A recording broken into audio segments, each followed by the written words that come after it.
Shit. Young black king, don't die on me. You my brother, you my keeper, I need you to keep an eye on me. And no more fighting on the streets, walking around with all this pride on me. Shit's tough for us already, know that you can still rely on me. Please, so stay alive for me. And my young black queens don't quit now. Yeah. You're the only ones that got us, I could never let my sis down. You've been too strong for too long, yet still you never sit down. Wow, that's the power of your loving and that's where you're the king's crown. And still you never let your kings down. Even though more time we don't deserve it. The picture isn't pretty but it's perfect.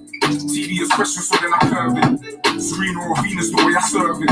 I'm Mallory Blackman the way I sell books. I jump on the stage and then the world looks. All that banging on my door how my girl shook. That sorry officer, I only sell hooks. Leave me alone. Every little head I took the hell it cost to home. Live and you learn, they always hate me for my tone. For the shade of my skin and not the courage in my bones. Now I'm misunderstood and I'm feeling like Nina Simone. The way I told the world would have thought that I was Sims. See her on stage, I know that women can be kings. I know that it's fucked them.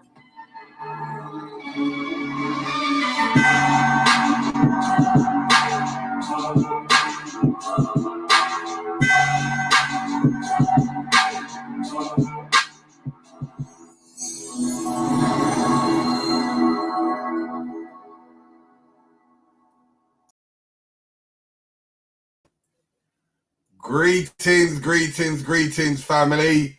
This is Terry Riggs, Mr. Riggs in the house. And we have a new show for you guys out there.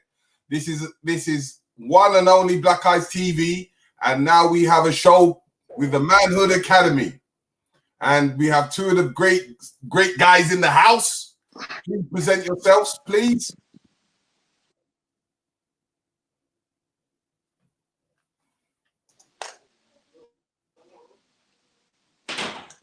Unmute your mics.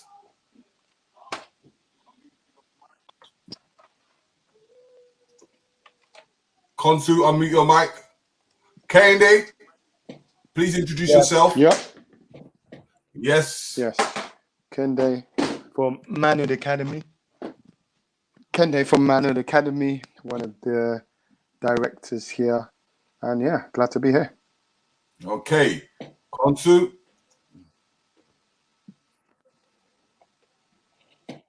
Yes, greetings. On to one of the co-founders of Manhood Academy. Yes, blessed to be part on Black Eyes TV in this hibernation, this global hibernation. And yeah, we're just going to chop it up. Manhood Academy. Okay. So, family out there, Mr. Rich, just introduce yourself. Well, one people, big up to the family joining us. What's good? Everybody in the chat room, Dave Walters, the one, Melanie Goddess, DL.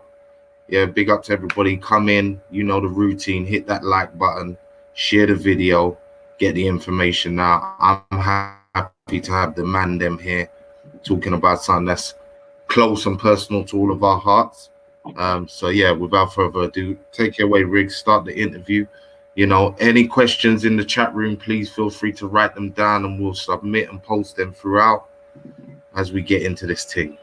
Go true, brother. Yes. So this is Terry Riggs, and today it's about our children, how we're going to guide our children, how we're going to deal with our parents. We're going to talk about many different information on able to give our children that self-development. But you know what? I'm going to let Konsu give us that title of information, what he's going to explain to you in the general public.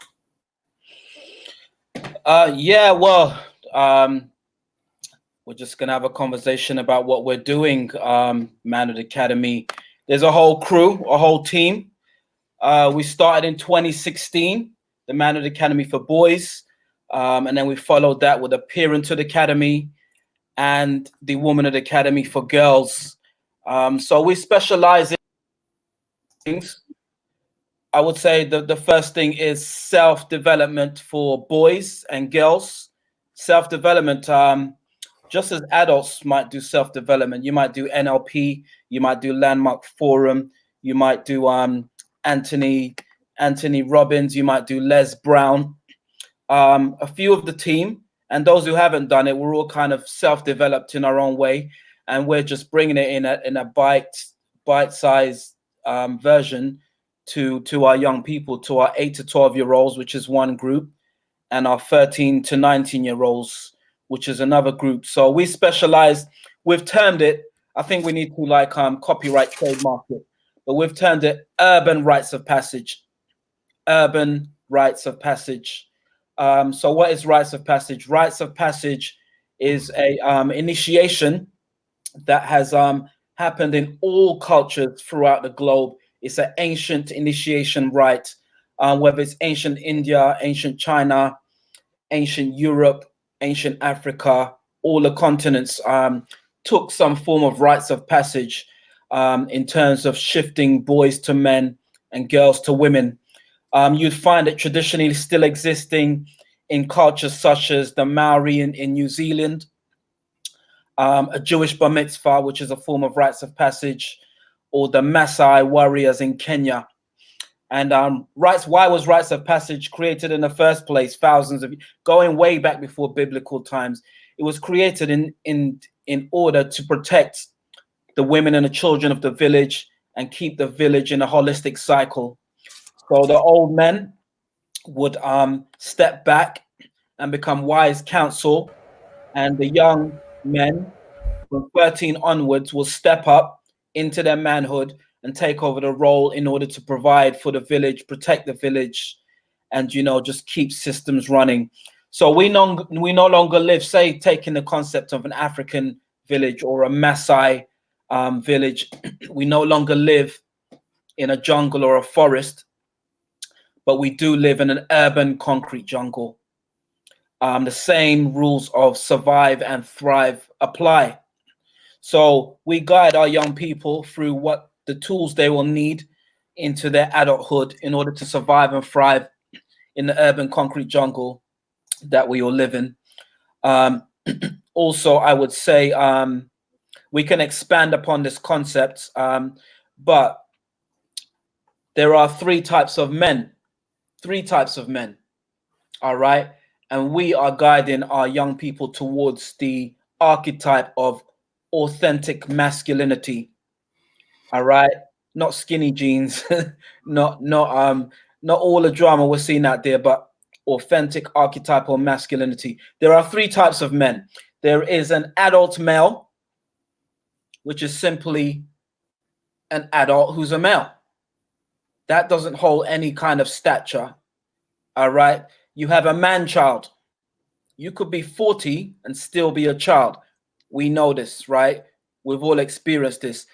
We are guiding the archetype of authentic masculinity. So that's what we do at Manhood Academy.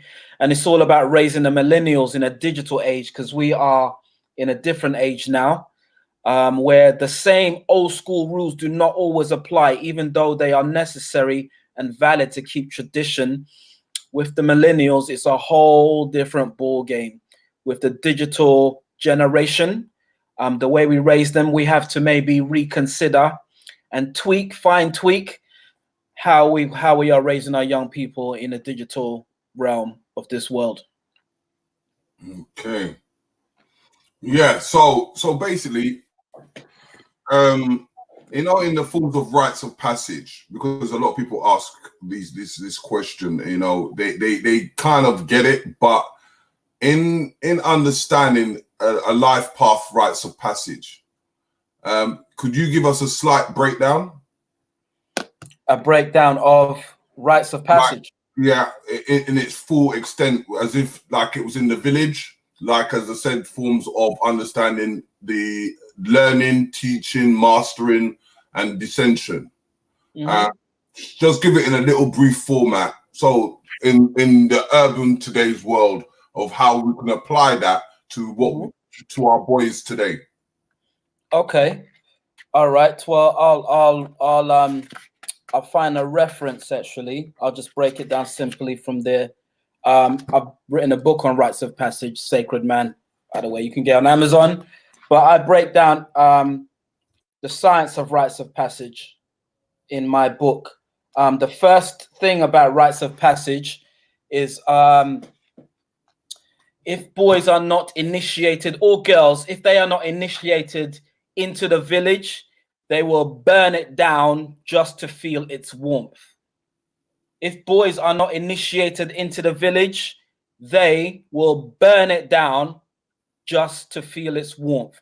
We saw this happen in London, in the UK, actually, in 2011, when there were youth riots all around London, in Tottenham, Brixton, Hackney, Croydon, as well as Birmingham, Bristol, and Liverpool, amongst other places. So that was pretty much encompassing what happens when we do not welcome our teenagers into the village and guide them into the village. They will burn it down. That's where you get the concept of gang, quote unquote. All right. In terms of rites of passage, there are a few archetypes of rites of passage when you go into the spiritual aspects of rites of passage. The first rites of passage is birth. All right. When we are born, it is an actual initiation. You come through the birth canal. We come through the birth canal of our mother into this realm. It is not comfortable. Rites of passage is not comfortable. You definitely come out your comfort zone. It's challenge, and you're coming out into a whole new world where you are safe, secure within your divine feminine mother, and you come out into this world. So that's the first rites of passage. The second rites of passage is adulthood. Before that, teenagehood. All right, teenagehood, adulthood, marriage is a rites of passage. The next rites of passage is young eldership. That's shifting from 40s to 50s, and eldership, which is from 50s onwards. And the final rites of passage in an African holistic cycle is ancestorship.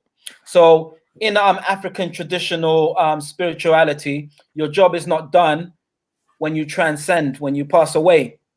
Then you become an ancestor.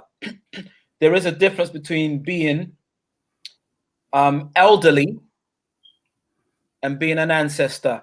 Being elderly means you have become older.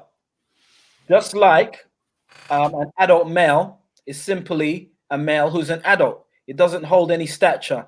So becoming an ancestor is the final rites of passage where you transcend. And in African traditional spirituality, the people of the community call forth on their ancestors for guidance as their closest connection to God that they can physically and tangibly see because they've been around them while they were alive.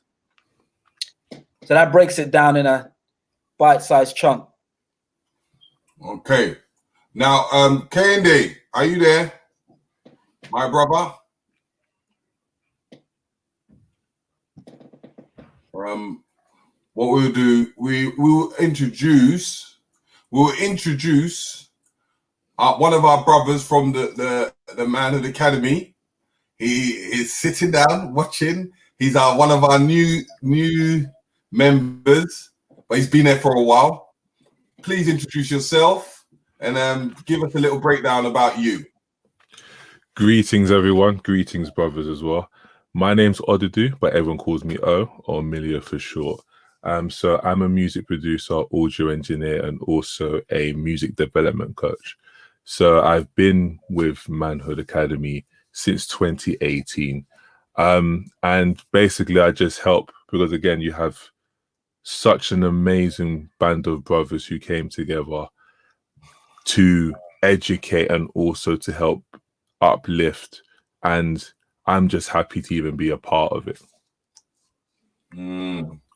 Oh, so Brother Konsu, in the formulation of the Manhood Academy, in the first beginning, yeah, in how it came for itself, give the people a little understanding of how the brothers came together. Okay, well, we came together put my glass on. We came together in 2016 in a Ethiopian restaurant in South London. The call was put out by one of the brothers, calling all men. At that time in 2016, the Evening Standard, the BBC News was rife with gun and knife crime, quote unquote. So instead of just complaining in WhatsApp groups and sending, I call it trauma porn, meaning just traumatic enactments of violence of our young people, we just said, you know what? We're all teachers, we're all educators in our community. Some of us are youth workers, some of us work on the estates, you know, talking to the young people. Some of us work in senior education. We just said we'll come together as a group and create something. I think the tone of the gathering was be the change you wish to see in the world, instead of just being a spectator in the stands, getting on the pitch and doing something about it. So we created the Manhood Academy. We had a phenomenal launch in North London, where the community came out en masse. Hundreds of people came out to kind of usher us in and give us the blessings of starting Manhood Academy. And we started in Manor House in North London in 2016 with 8 educators, youth workers, 8 men skilled in the field of engaging with our young people. So that's the beginnings of Manhood Academy. Yeah. So I want to ask this, like, now that it's started and it's expanded, now into moving into the factors of the West London branch, give us the, like, there is no such term. West London branch. We are Manhood Academy. We started a new branch in West London. Just for the record. Yeah, so break it down for me how that came about. Okay, so I mean, the vision has always been expansion, north, south, east, west London, and then branch. When we first started, we were getting responses from like the most phenomenal locations. We got people responding saying, how can we start Manhood Academy? I'd run off Africa, Australia, New York. I remember Thailand. There was someone in Thailand who had a diplomatic school and they wanted to roll off our program there. Paris, Holland, etc. So the vision has always been expansion. And we started off in North, and we swiftly expanded to West London. That's in the Ladbroke Grove, Latimer Road area, just across the road from Grenfell Tower, which is HQ of Manhood Academy. And yeah, we just brought our services to the West London region. Where is Kehinde? Kehinde, I'm calling you out. Where are you? He was online. Where's he gone? Is he still here? No, he's not here at this precise moment, but he's had some technical problems. But yeah, family, please like, share, and ask your questions, because this is the right time to ask what questions you want to know about Manhood Academy and how they're going to move into the future. So, because this show is going to be every Friday, and we're going to be engaging with you and engaging with people in the educational system, engaging with scholars and many others. Because you know what? We need to guide our children to the right direction of where our children need to go. So I'm asking for you to ask your questions as much as possible. Konsu, as we're waiting for all the others to come in, yeah. In understanding what's going on within the thing, you said you had a little brush of a PowerPoint or something that you can just quickly give the people or the family something to see. Yeah, I could chop it up. Let me just wrestle with this technology and see what I can do here. He's coming. The teacher himself, the educator himself. Mm-hmm. Would you like to give us a word, K&D? Peace. What is your role in the Manhood Academy? Because you run 2 academies. You run one in North London, in Broadwater Farm, and you come to the one in West London. I just want to know, what is your role, K&D? Because the people are asking. I'm actually, no need to brag, but I'm the only member of Manhood Academy who's worked at all the 4 sites. I just want to say, I just worked there. But everybody loves me. That's what it is. Everybody loves me. What can I say? Yeah, so my role at Manhood Academy, I am a facilitator. I actually also do enrichment, and I take care of the safeguarding and the child protection, which is extremely important. So yeah, we have a program that we run at Broadwater Farm School, and we also have a program that we run around the corner from the Grenfell Tower in Latimer Road. But you know, I want to ask Kenny, right, quickly, right? What is the difference between the two? Because as it was a stage of like a short program, but it has been extended. What is the difference between the two of them? Because so that people can have an understanding. Well, there's not much difference. I think with the one that we do at the school, it incorporates all boys from all nationalities, because that's what the school actually wanted. And the one that we do at Latimer Road incorporates boys from African and Caribbean backgrounds. Okay. So in saying that, in the one in Broadwater Farm, is it just you, or do you have any counterparts with you within that as I said to you, the Manhood Academy, or what would you say, boys are born, men are made? Boys are born, men are made project, yeah. So with me, who it's another co-founder, another director.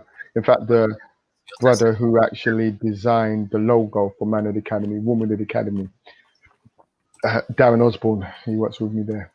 And now we've also got Womanhood Academy on board now. They just recently joined us there. Okay, yeah. Darren will be coming next week, and he'll be breaking down his role. But as we were saying now, as a collective of what we're doing now, because we're in this COVID-19 right now, and we're trying to find ways of galvanizing all our children and putting them in a self-development. What are we giving our children at this precise moment? Well, we launched Future University, which is going to be in its 4th week now. So that's our online program where we do similar work to what we do on the ground, but we just do it in the cyber world. And that teaches them, like Consul was talking about earlier on, the urban rites of passage. Giving our children at this precise moment. Yes. So, and we also do work with our parents as well afterwards. But that's every Saturday between the hours of 12:30, and we go all the way up to 3 o'clock. We also do our Instagram live interviews each week with a special guest from the community or from abroad. Last week we had Cheryl Phoenix. This week we have Dean Okai from Road CEO and Access UK. Okay, so Konsu, in understanding the university concept, how broad do you want this concept to be? Because, you know, we want, as I said to you, it's not just for one specific area, but this thing can be very global. What kind of aspects do you want, kind of people that you want to target, and how far do you want it to target? Well, as Ken, they said, due to COVID-19, there's been, you know, just unbearable tragedy in the past few weeks or months. But there's also been some positives that have been happening. I mean, with the Parenthood Academy, we've just been connecting with the parents and just keeping our young people connected via Zoom calls. And what we're finding is there's a connectedness that's happening with families. Well, obviously there'll be also challenge as everyone's hibernating, as I call it, but also a connectedness. So we just see, I mean, we can't deny it. I think technology It has been upscaled and is going to be a part of our lives permanently now. So what that does for Manhood Academy, it opens us up to a global arena in terms of what we do. So, for example, on the Zoom call, we can have students from all over the world. So that's the future plan. You know, connecting with our brothers, say example, Untold Eternity in Holland, Amsterdam. We've got connections in New York. So we just want to bring like a global family of young people together under the umbrella of Manhood Academy. So that's one of the initiatives that we're exploring at the moment. Okay, because you know, as we've been having the dialogue about this world stage of Manhood Academy, and this kind of pulls us into the understanding of the exchange program.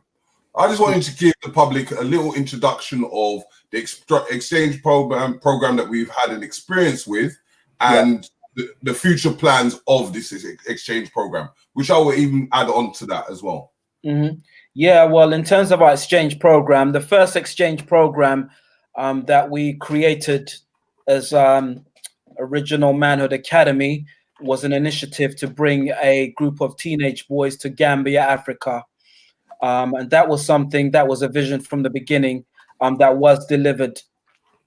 The second exchange program was an international exchange program in Holland, Amsterdam, where we twinned up with another youth organization, Untold Empowerment. You can Google them or YouTube or WhatsApp them, or let me get my words right. You can check them out online. Okay. And what it is we did an exchange program for a group of teenagers from London and a group of teenagers from Amsterdam. We are talking about boys of African origin. The thesis of that exchange program, which was run through a grant fund, was the exploration of the differences and similarities of being a boy of African origin in Europe. So the boys from Amsterdam and the boys from London went on exploration. What is different and what's the same about being a black boy in Europe? So that was a beautiful journey over a few days. And what it was, Untold Empowerment came over to London and we hosted them for a week. We took them to Brixton, ate some Caribbean food in Brixton. We went to the Black Culture Archives. We took them to the Design Museum. We explored, we did sessions about stereotypes and music. And we did all sorts. We did a whole exploration of the elements of Manhood Academy: earth, air, fire, and water. So they came over to London in the summer of, and we went over to Amsterdam the same year. And we had an exploration of what it is to be of African Caribbean origin in Amsterdam. So Southeast Amsterdam is where you'll find the African and Caribbean community, which is the equivalent of maybe Brixton or Harlesden. And so we stayed there. We stayed in a hotel with a group of boys, and they hosted us. They took us around. We ate we ate the traditional foods. It's predominantly a Suriname community. So the boys ate Suriname food.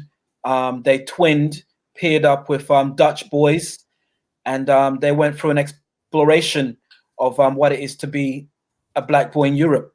So those were models of where we intend to go in the future. We've got our eyes on New York. We've got our eyes on another trip to Africa with a group of teenage boys. So that's something we're going to do continuously, as well as cultural exchange programs, meaning exchange programs with other youth organizations. We started that with Westside Young Leaders Academy in West London, where they hosted us, and we were introduced to how they do curriculum. So our boys, a whole brigade of our young ones, 8 to 12-year-olds, went to the Weiler HQ, and they hosted us with a session. And we are still to host Weiler. And watch our Instagram for that development and how that's gonna develop.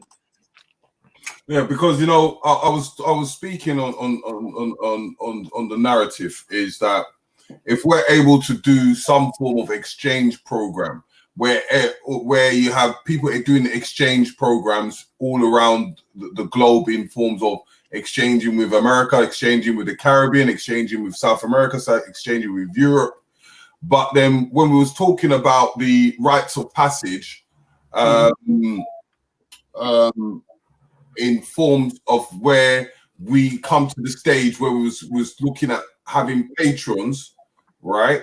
And we were speaking to Queen Diambi, and Queen Diambi said that she wants to do a development of a final rites of passage from when our young has become the adult version of the Manhood Academy, you know, and doing that rites of passage. So I was looking at the whole program is like, what age group would you say are the final ages where we could able to take the children, like to Africa or to any of the kingships within Africa itself? King Kahinde. Kahinde? Take that one on. Yeah. Okay. I just before we even go before Mhm. we go there, I want you to give us a little breakdown of what you do in Nigeria. Okay, right. So every summer, unfortunately, this summer looks like it's not going to happen because of the COVID-19.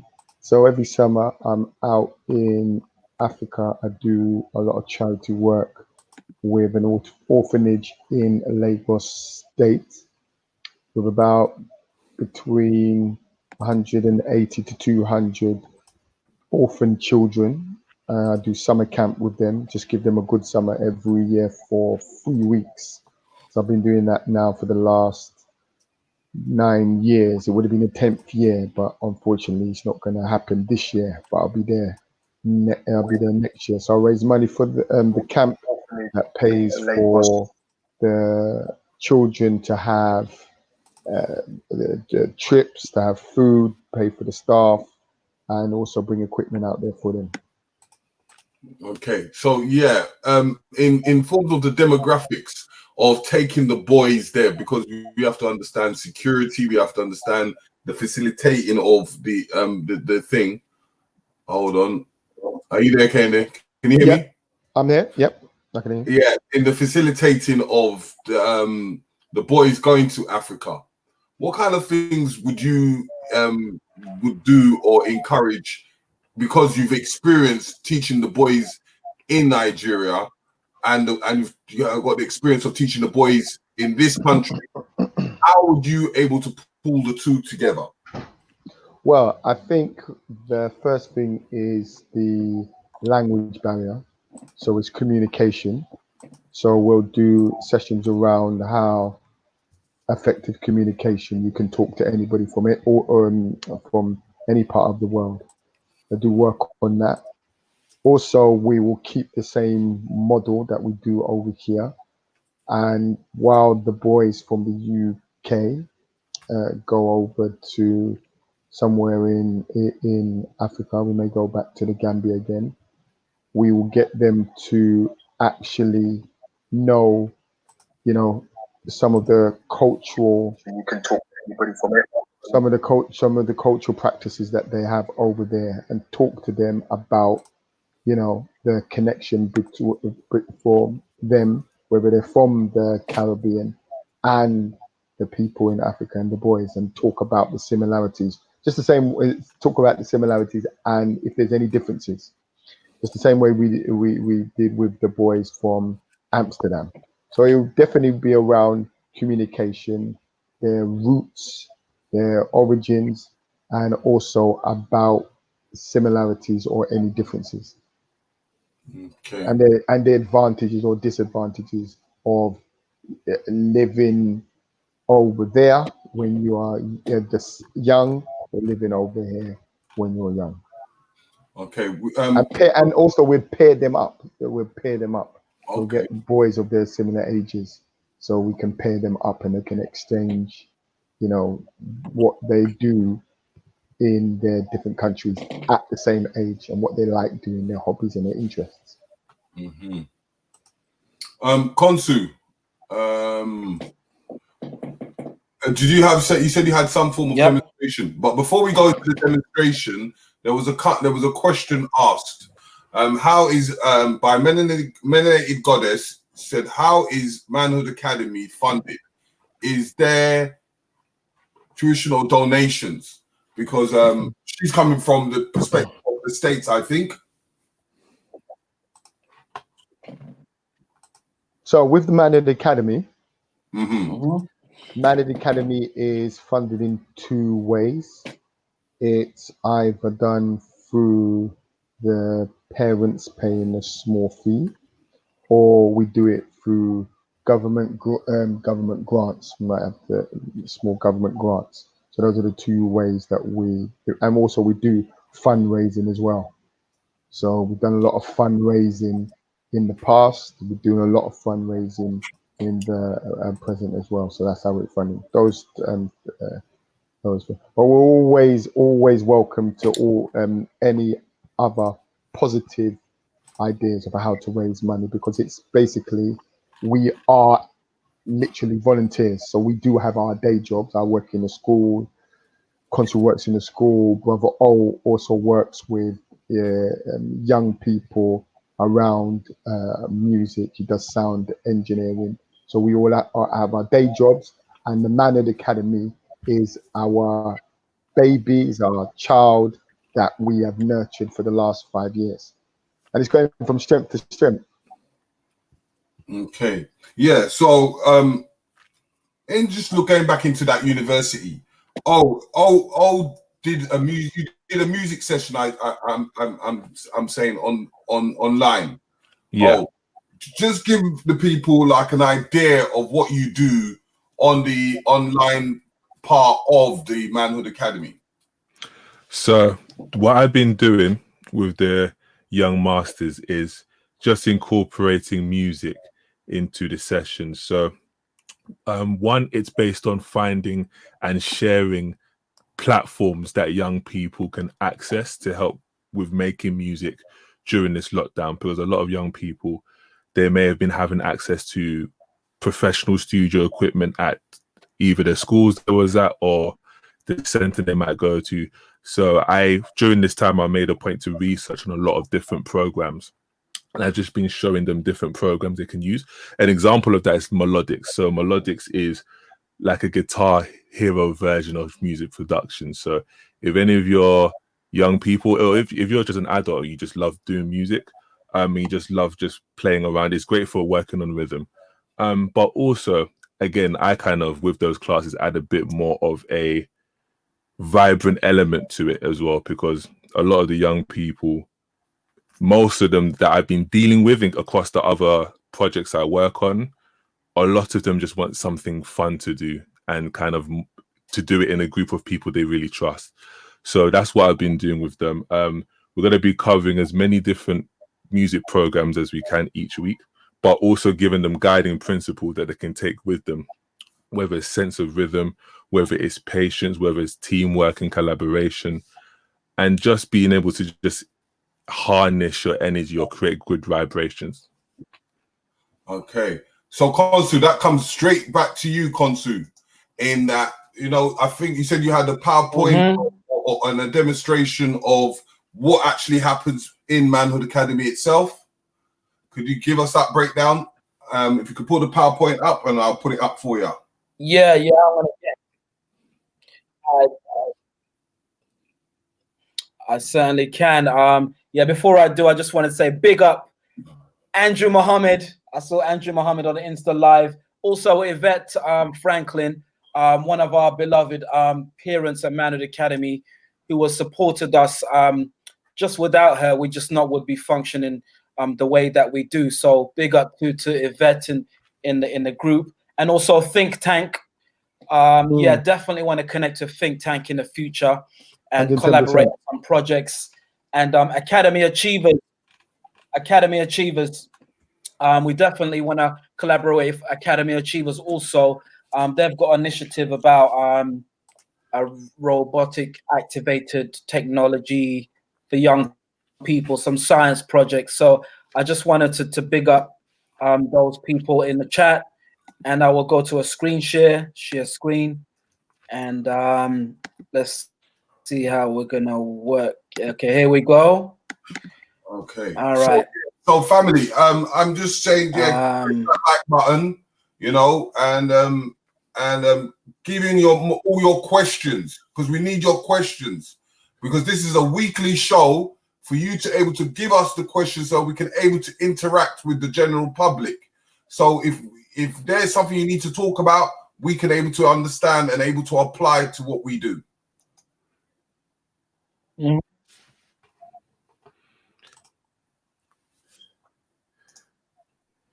Yeah, Mr. Riggs, I do have one question from our Instagram live.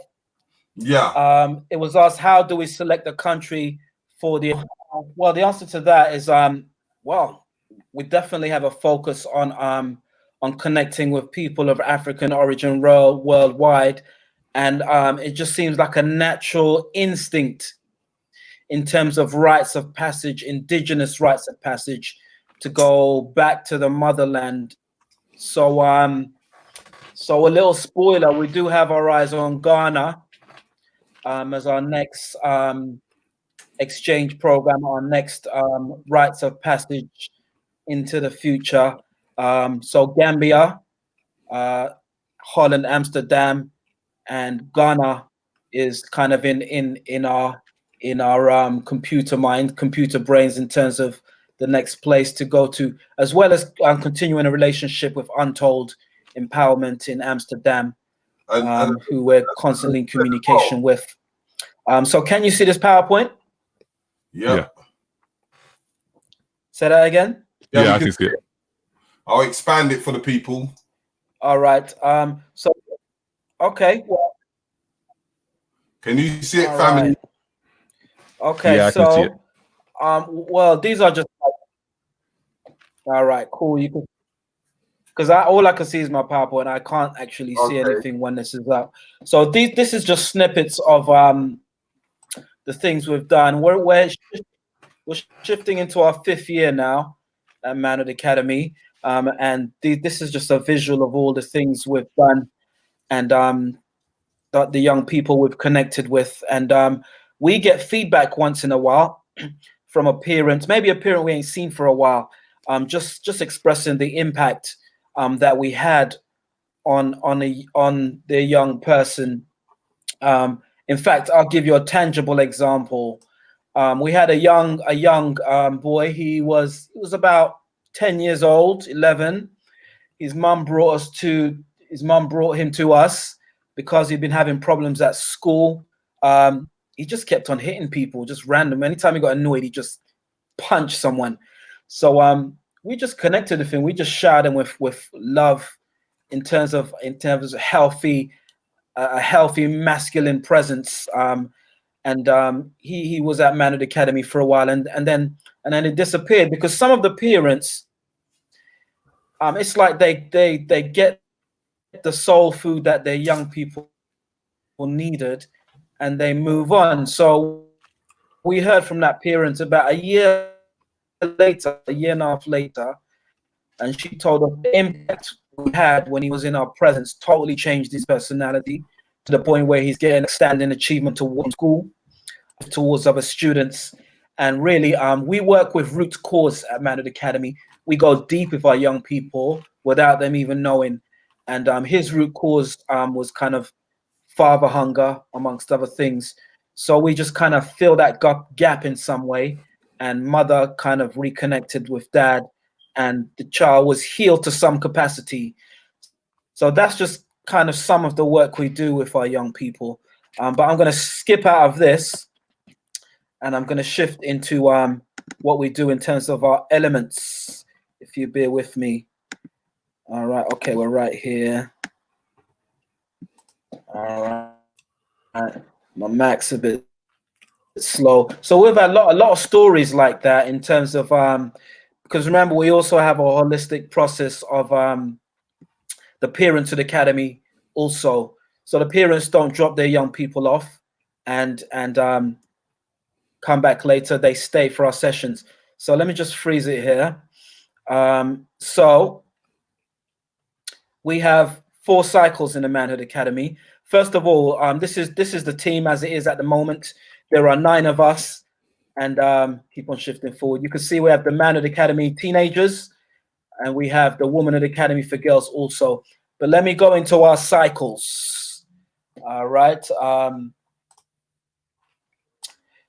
The curriculum of Manhood Academy. So in school, you have maths, English, science, art, etc.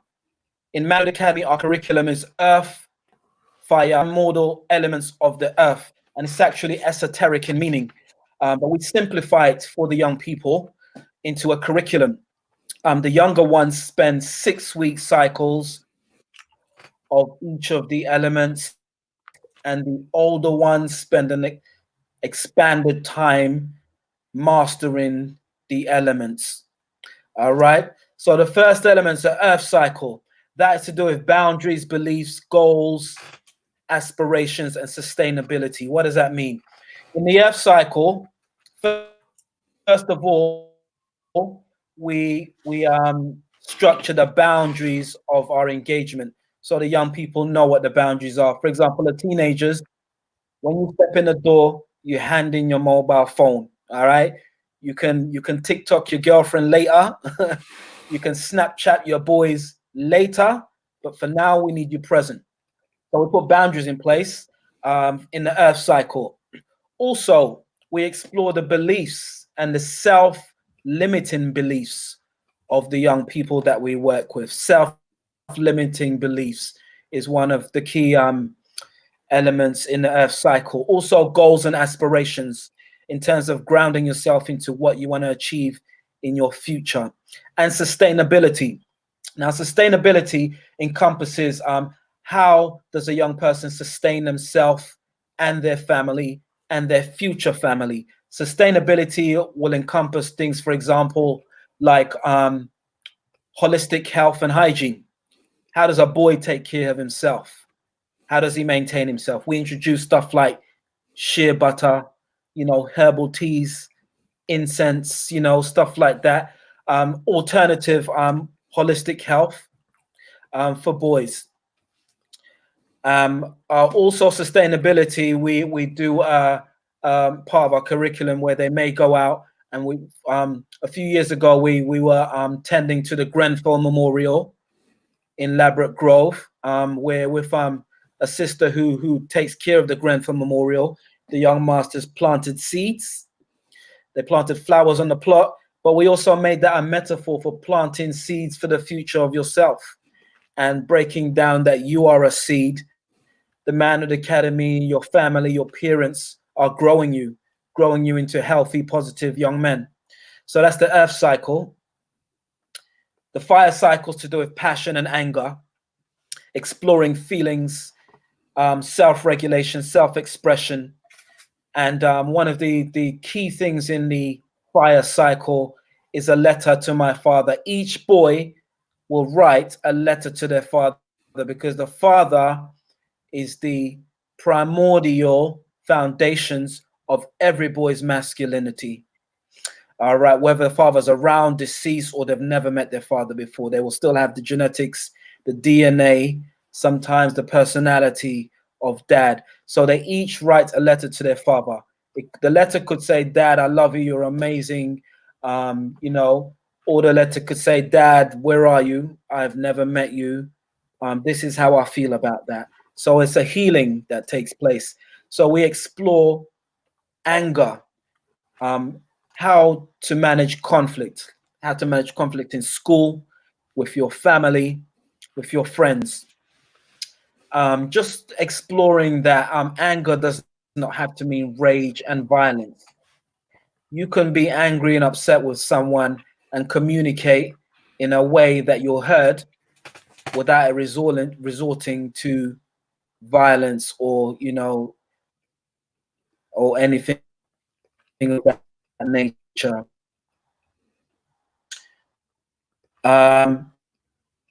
So the next one is the water cycle, where we take a look at health well-being. So the key one in that one is we teach them mindfulness and meditation. The younger ones may need to sit and meditate for, first of all, 5 minutes in a session. Next week, 10 minutes, the week after 20 minutes, practice at home, just to introduce them to different tools that could support them in their adulthood in terms of their own mental health and well-being. All right. Emotional intelligence is a big one in Manhood Academy in terms of how you communicate to the world, in terms of your own intelligence and how you manage your emotions and your emotional IQ. And the final one is the ear cycle, which is to do with attitude, entrepreneurship, finance, mindset, and future leadership.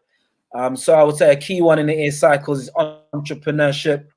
So we encourage our young masters.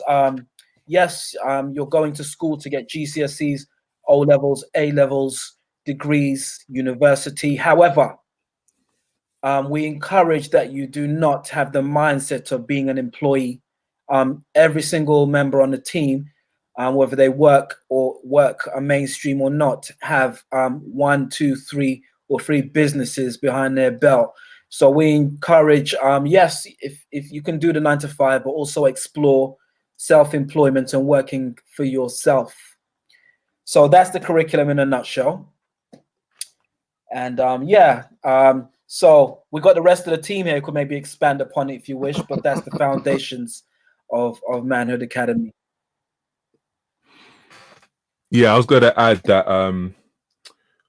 I think the biggest thing with the 4 elements, the 4 elements touches on things that were almost assumed that we should already know. So again, an example would be most parents may believe that those 4 elements, their kids are being taught in schools, in terms of mainstream schools. But a lot of times those gaps are left, and it's about us coming together and kind of providing an education that we didn't get from the mainstream schools, and we got from whether our own ecosystem, whether it is our elders or the people immediately around us who understood our circumstances, compared to mainstream schooling, which is more so an all size fits all. Yeah. Definitely. Yeah. There's some questions on the coming through in the live feed. Can we take some of those questions? Okay, some of the questions are hold on, let me get to some. First one is can you see it? Yeah, hiya. Is there a waiting list? My little one is 6. Okay, 6 years old. Okay, we usually take them from 8 to 12. Sometimes we do make exceptions, but we usually take them from 8 to 12. It's just that when it comes to doing the sessions, we don't want to actually lose them, and we want to make sure that we get the balance right and the age is right. We want to make sure the grouping is right regarding age, but we do make an exception. So if you go onto the website and complete the registration, we'll definitely get back to you. But yeah, we usually take them from 8 to 12 for our younger boys on a Saturday, and we do our teenage programs from 13 to 19. Okay, then you've got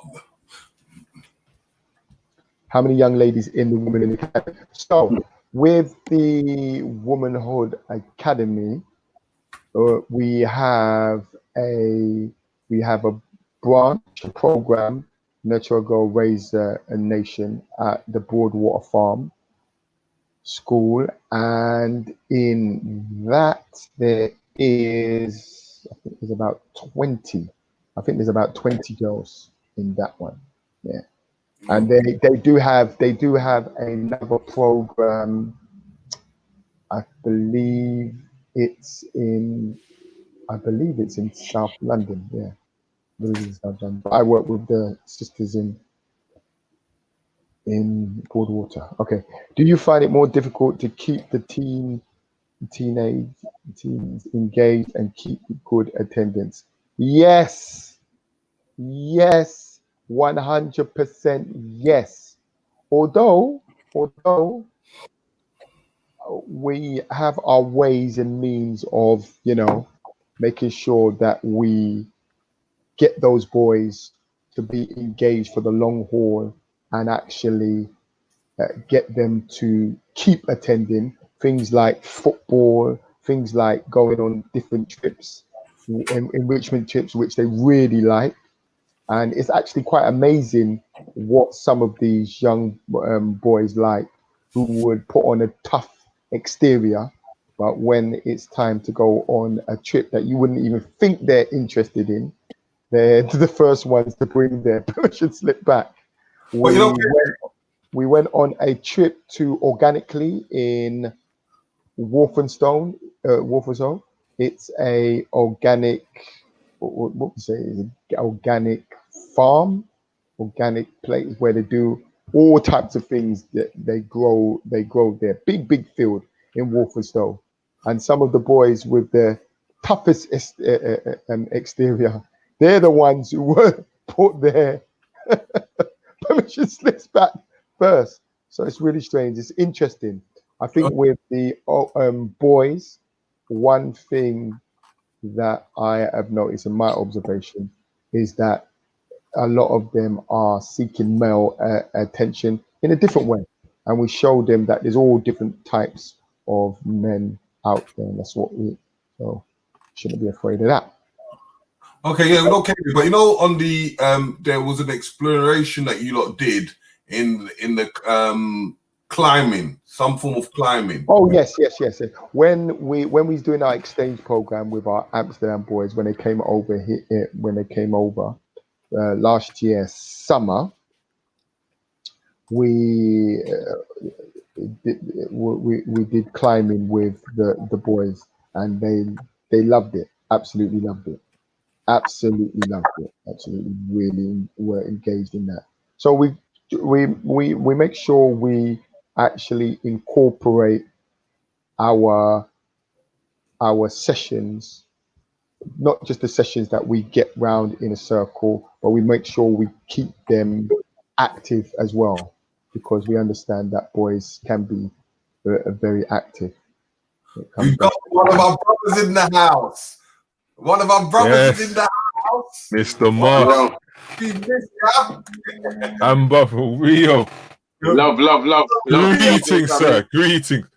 Yeah. Evening, family. To the public, bro. Huh? Introduce yourself to the public. Okay, let me just get the hang of this, because there's a lot going on here. There's a message on the screen. Can everyone see that? Yeah. Everyone see that. Yeah, everybody can see that. Okay, all right, cool. That's a question. We just answered that question. Yeah. All right, cool. All right, evening, family. Yeah, go on. Go on, Rio. You're there. Okay, cool. Blessings, love, and light to everyone. Rio McLaren, aka J Change the Love Child. Apologies for my time of being on this call, but I'm here and I'm present. Love. Yeah. So, Rio, what is your role? Because we love to hear about your role, especially there's certain things that you've done in the past, and especially the national anthem that we talk about in Manhood Academy. Sorry, before Rio goes, I have to say this, because I know it, because Rio is a very modest man, so he's gonna talk about his national anthem that you're saying, but I just have to do an intro. The anthem that and I hope if we can get a clip of it in action, Konsu, that'd be great. That would be fantastic if we could get a clip of that in action. But Rio has created a mantra that has gone from the UK all the way to Gambia. Just waiting for us to come back. He would sort that out. So go ahead, Rio. Oh, Rio, just give us. Yeah. Blessed. Just like Brother Kehinde said,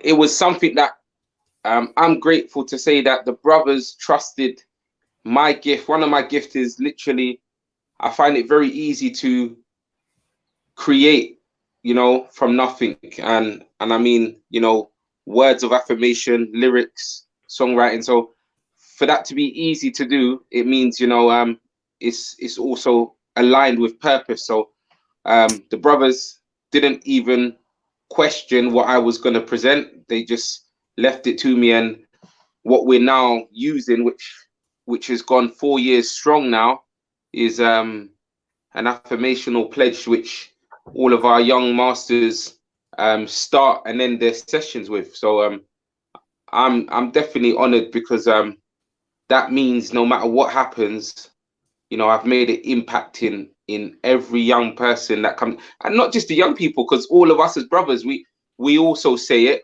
and we have to live by it, because, you know, the reality is, the first line is, I am my brother's keeper. And when I was thinking of this, I had to put myself in those shoes of, can I say something like this and live up to it? You feel me? So I am my brother's keeper. That can be interpreted in so many different ways. But for me, when I wrote those words, I was putting myself in the shoes of a follower as well as a leader. So it just means that, you know, no matter who's a part of Manhood Academy, who's a part of the village, when you say I'm my brother's keeper, you have to internalize that for the situation you're in and the reality that you live. Does that make sense? Mm-hmm. Amen. Yes. So, you know, that's the first line. The second line is, I'm my sister's protector. Again, you know, to put these words as a way of being for the young masters, I knew that me saying that mean that if I felt like I wasn't my sister's protectors before, I definitely have to be that now. Do you feel me? Because, you know, it's words don't mean nothing, it's the action behind it. So I'm my sister's protector again, based on what situation you're in and based on the reality that you live. You're not going to be my sister's protector and be someone who beats women. You're not going to be your sister's protector and be someone who watches a woman get beaten. You know, these are just two basic understandings that we teach these young boys, that, you know, your mum, your sister, your auntie, your grandma, you know, they need to be held in high regards, you know, and any violation towards them is a violation to what you stand for. So that being said, that's the same for my brother's keeper. You know, you see your brother in a situation, whether you're comfortable or uncomfortable, whether you're scared or not scared, you need to be willing to be, you know, his keeper. That might mean that police don't get to brutalize him because you're there. It might mean that, you know, a group of, you know, people might want to be harming him, and you find a way to diffuse that. But being your brother's keeper is a big challenge, because it challenges the man in you, because you're never prepared, but you got to always be ready for it. You feel me? So the third one, being my community's provider, that's a big one. And I believe that all of us here on this platform, we all live that. I know Brother Kehinde, you know, he does big works in Nigeria, you know. He's been doing this for years, you know. I'll expect him to elaborate on that. But, you know, that's community's provider. You know, Terry, you know, global ambassador in regards to the connects that we got all over the, you know, the world. Literally, he's providing a service to the community. Brother Konsu doing the same thing, sacred man, the books, the knowledge, all of what we stand for. You know, Brother O, music, one of the best music engineers that I've worked with, you know. These are providing services. The list goes on. Every brother that wears Manhood Academy, I can say something that relates to them being a community's provider. So when I put these words together, I had to holistically look at it like, will people be able to stand in that reality? And every brother has. So that's the third line of the pledge. The fourth line, you know, we are our ancestors reincarnated. Now this one, I knew it may separate the community somewhat, because I'm a spiritual being having a human experience, and I feel like I can speak for all of the brothers in Manhood Academy when I say that.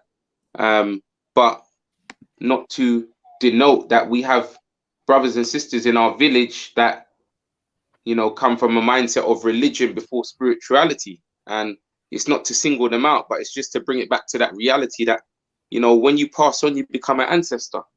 Regardless of your religion, your understanding, we are standing on the shoulders of our ancestors. So, like, that needs to be taught to our young boys from as young as possible, because religion and indoctrination changes their whole perspective of them connecting with those who are, you know, transcended. So I feel that that was needed, because I wish I knew that when I was a youngster growing up. And then the last one of all, obviously, is we are Manhood Academy. And that's not from an ego place. That's from it's just like being Arsenal, just like being Man United. You're standing for your team, you know? So if Manhood Academy a member of Manhood Academy is doing great, I'm also doing great.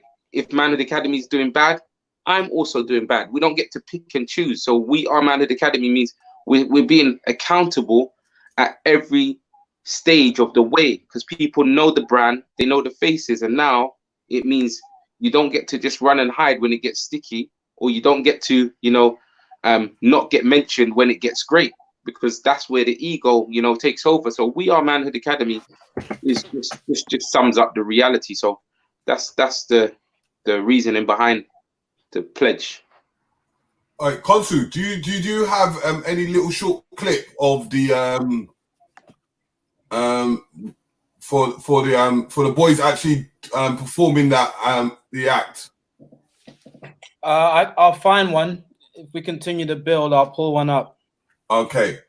Yeah. So you know, as you were saying, brother Change. You know, like even when before we start to do that kind of thing, you know, when we used to talk about when we talk to the boys and we say about you're only as weak as the weakest link in the chain.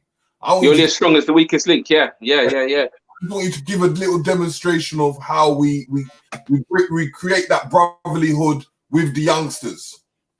Bless you, bro. And that's so powerful, because again, that is a formula that is a practical thing that we do, and it's easily overlooked because it's just what we do. But yeah, the brotherhood circle, again, which goes with the pledge, starts and ends what Manhood Academy stand for. So when we come into the space, you know, that brotherhood means we link, and there's a formula for that link. You know, your arm goes under a next man's arm, so you're linked underneath each other, left arm up to right arm, and then you link together, and that becomes a chain with another brother's arm underneath you doing the same thing.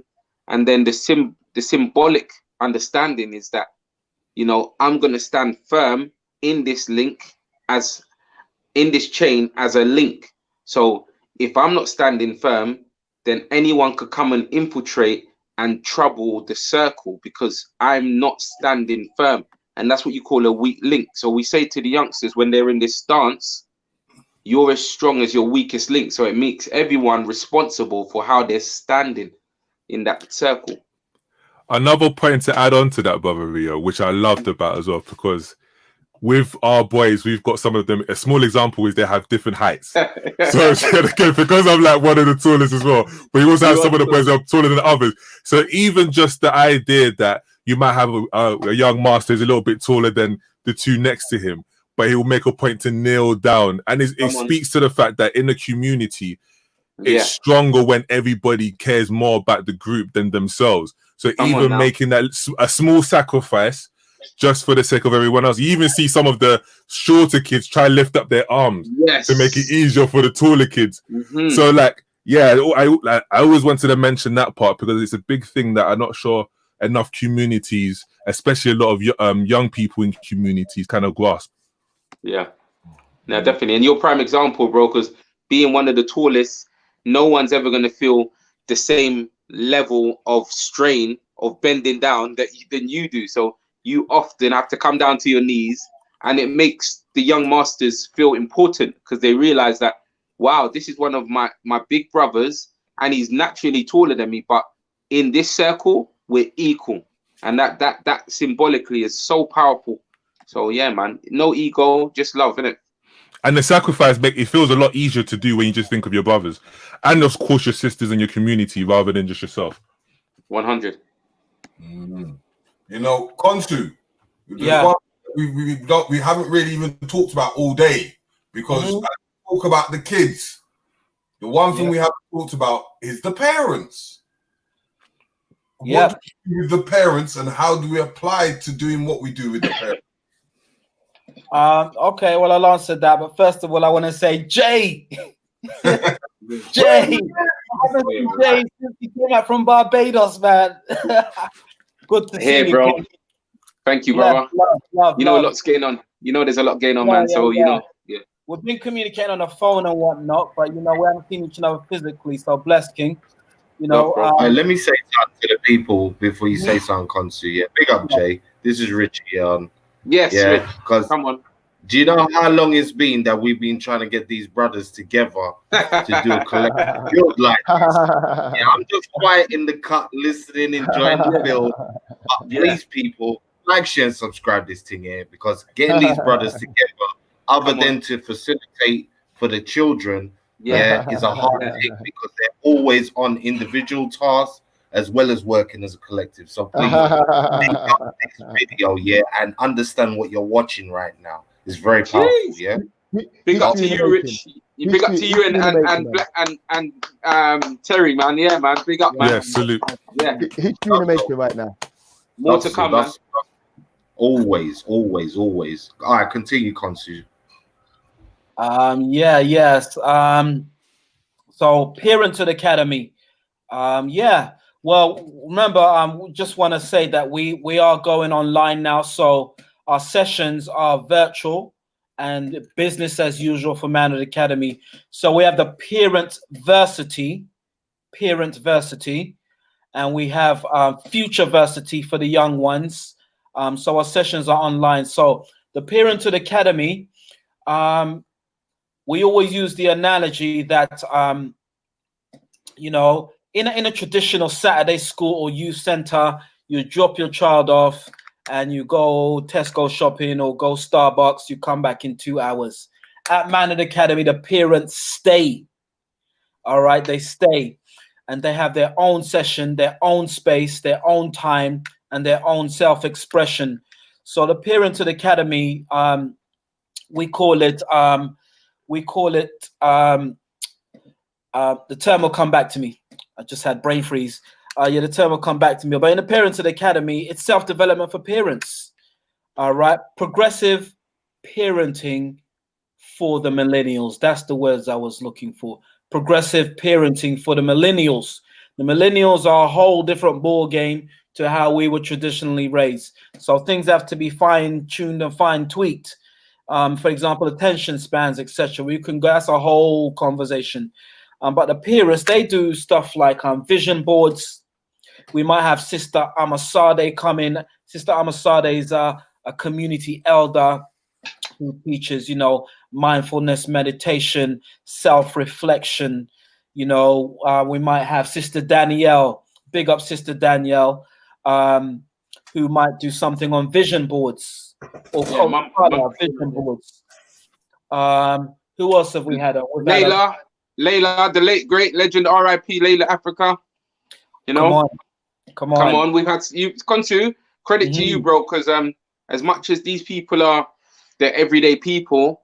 A lot of the community only see these people on the screen in America. Like I said, so the connect of Terry being who he is and you being who you are, you know, we've had some giants in the space, and that's literally it's given parents, you know, a new belief of actually when these brothers talk about village, they're not just talking about what they know, they're bringing in the vanguards, you know, in different areas. So yeah, we've had, come on, tell them the people we've had Kende, we've had some big people, man. Come on. Got a list, man. That's right. Don't forget one of we've had Cheryl Phoenix from Black Child Agenda. Yeah. We'd had Nana down there from Access UK. Come on now. Okai from Okai. Road CEO. We've had David Mullins, father figure. David Mullins, father figure. We've had the Queen Nambit, from Congo. Yeah, we've had her. We've had the boss, the lady who wrote this, the boss. What's the sister's name? The one who did Black Sterling. Yes, Black Sterling. Yeah, we've had her down there. Man, we've had a whole heap, and obviously we have our sessions on a weekly basis about like content about. Queen of Fua, in fact, Queen of Fua, yeah. she came through, and her son. So yeah, that's some, and obviously we do our sessions on a regular basis for their self-esteem. Yeah, that's right, right and exact. So the parents have their own sessions, their own healing, their own self-development, and their own space. The young people aren't allowed to peep in and say, "Mom, can I have a packet of crisps?" No, you go to your session. Mom or dad goes to their session. Parenthood Academy. So we might explore stuff like the works of Yolanda Van Sant, or Les Brown, or Deepak Chopra, or Eckhart Tolle, or Louise Hay. All right, all to do with self-development for adults, for us as adults. I mean, a lot of the mothers at Manhood Academy, you know, there's such amazing stands for their children. And our question as a team is, what about you? What about you? You're putting all this time and energy into your son. What do you do to for your own well-being? What do you do to pamper yourself? Do you have pamper you know, time where you just take care of yourself? No kids, no phone, just you and doing what you love to do. So the Parenthood Academy is equal to the Manhood Academy for boys. One doesn't go without the other in terms of our sessions. Okay. And the parents love it. And the parents love it. Some parents come even when their children ain't there. That's the truth. Yeah, he's sick at the moment, but I'm here. That's true. That's true. Yeah, no, I think we also have to mention we've actually had not just parents, we've actually had relatives. So we've had aunties come and grandmas. Yeah, so it's not even just mum and dad that will come. Yeah, that's very true. Which is the village, which is what we want. The village mentality. We're not going to say no, you can't be here because you're not the parent. All of us are parents of these young people, and sorry to derail, but that's what I think we need to make sure people get naturally involved in. When it comes to village, there's no hierarchy. You know, the only thing is you bring in those who are willing to share, teach, and grow. That's all the village is about. You know. Big up Peaches. Oh, come on. Yeah. Come on. We have Women of the Academy. Come on. Princess. And what we have to, and big up Princess as well. And what we have to say about Peaches before I read out a question is that Peaches, with what she does personally for the community, is major. And that now she's brought her energy, her programs, her spirit, her inspiration over to Women of the Academy. Big up. And she's also teaches down at Broadwater Farm on Saturdays too. So she said here, brothers, how are you finding navigating through the COVID-19? Well, for me, I am fine. First of all, it was a bit tricky to start off with. Just the fact that it was slowed right down because I live a very busy life. In fact, my whole family live a busy life. But now I'm getting actually used to it, and then just finding more things to do. It's really nice being at home with the family and actually having still time in London, which is a 24-hour city. So I've been embracing the actual change and just really getting certain things done that you couldn't get done when you was working 5 or 6 days a week. So yeah, it's been really insightful for me. Yeah, for me, I would say beautifully, because just through like the process of the journey I've been on in the past few years, one of the biggest things I observed is how really your perspective is what shapes your own reality. So good and bad can happen, but with your perspective, you can make it what you want. So with that being said, there's a lot of people who are seeing this quarantine situation as opportunity, whether it's opportunity to connect with family, like Brother Kinde spoke about, whether it's opportunity to connect with others, or just a financial opportunity. With the things that I do, there's so much opportunity that I've been exploring. Even, for example, the idea that we're all on this call now, it probably increases the chances of us being in the same place at the same time, because I unfortunately have, before quarantine was very busy, so I often couldn't come to as many of the sessions as I would want to. So for me, I'm just really grateful, and I'm in good health. But just even doing something like this, before you couldn't pay me to get on FaceTime, you couldn't. But now, because of the situations, made me a lot more open-minded. So yeah, I feel humbly blessed and grateful. Yeah. I just wanted to take a moment in respect and love, just to call out the rollout Peaches, you know, the vanguard queen in our community, and Princess. We say them in one sentence at Manhood Academy: Peaches and Princess. So love to the beloveds, you know, and they are our equilibrium in the Manhood Academy. Yes. Manhood, Womanhood Academy, you say in one sentence, you know, or Manhood, Womanhood Academy, and Parenthood Academy. So big up to the queens, you know. Also, honorary mentions to brother Darren, King Polymath. I see you. I see you in the group. And also Extra, our beloved brother Extra from over in South London. Amos, the mighty Moss, the superhero of Grenfell, the Grenfell tragedy, who's part on the team. And also brother Bradley over there in Birmingham, new member to the team, just doing all that tech savvy stuff. Brothers, you know, he's big up in the tech world. And an honorary mention to Sister Yvette, I'll say once again, who has just been a solid pillar in terms of support of Manhood Academy. Yes. With all that said, how am I coping in terms of this? I call it hibernation instead of isolation. And we encourage our young masters to use the word hibernation also. Isolation sounds like some prison camp term. So me personally, I've been going in hard. I've been going through states of clearing, emotional clearing, physical clearing, clearing up my diet, boosting my immune system with herbs and eating clean, clearing in terms of clearing my home. You know, them cupboards that you just leave and it's been there for 5 years and it becomes invisible. I just cleared out my space.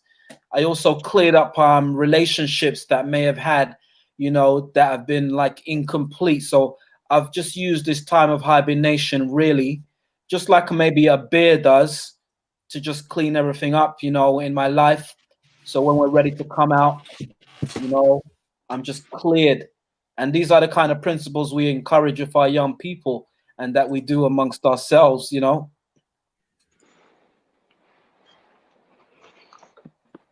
Yeah, okay. I think for me,